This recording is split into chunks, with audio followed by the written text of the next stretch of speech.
something like half of all prisoners will reoffend, or nearly half.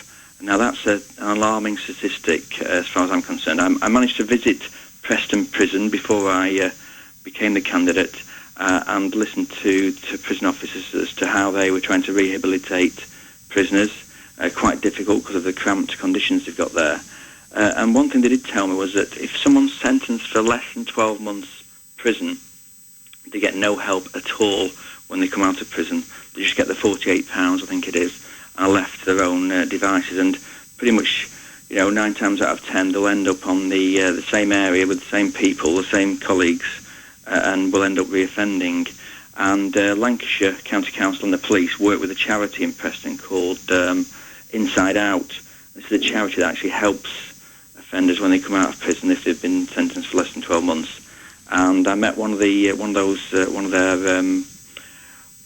prisoners that they were working with, and he was from Bolton.